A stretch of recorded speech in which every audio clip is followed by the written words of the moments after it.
right, Damon, thank you. Well, developing now, the steps and walking area between the Lincoln Memorial and the reflecting pool were vandalized earlier this morning with red paint as a sign of protest against the war in Gaza. Our Leonard N. Fleming joining us live now from the steps of the memorial. And Leonard, what have you seen in the last few hours since we spoke at noon?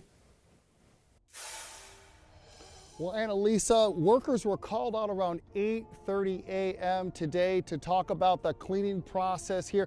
And if you look to my left a little bit here, you'll see this area is cordoned off, the steps and the landing between the reflection pool and the Lincoln Memorial. And they've had a lot of success already cleaning off the graffiti that's there. Good thing it's red paint. The red paint that they would use is water-based paint. And the workers tell me, and it should come off, but the graffiti wasn't a welcome sight to the monument visitors coming here today. I think people need to have a little more respect. Keith and Delinda Kane are up visiting the nation's capital from Alabama, armed with cameras for pictures of the monuments. But vandals protesting the war in Gaza spray-painted phrases like "Free Gaza" and "Free Palestine" on the landing between the Lincoln Memorial and the reflection pool and splashed paint on the steps. Putting graffiti in national monuments, it's not going to change, what's going on over there. I understand you want to protest, but there are better ways to protest. National Park Service officials began the work of removing the water-based paint with power washers and squeegees. Delinda Kane says she isn't happy. I'm upset that it has ruined our photos because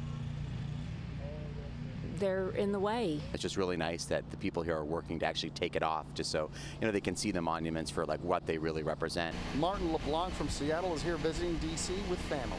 Everyone has a right for free speech, and you want everyone to have the ability to really share their political beliefs. But I would say, hopefully, there's just better ways to showcase that. I understand protesting, but I don't agree with the fact that this beautiful monument got disrupted. Rosella Russo was visiting the monuments with her relatives from Italy. It's kind of sad that we don't get to enjoy it as beautiful as it could be.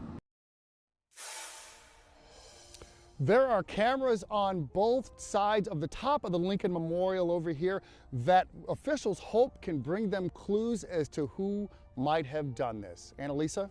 Leonard, thank you. And how long will it take to totally remove that paint? And when would that section that was closed reopen? Well, officials say that it could take several treatments to get all of it to go away. But again, workers who talked to me earlier said that it should go away. It should be removed because it is water-based paint, so it should be easier to remove, but it might take several treatments. Reporting from the Lincoln Memorial, Leonard N. Fleming, DC News Now, back to you.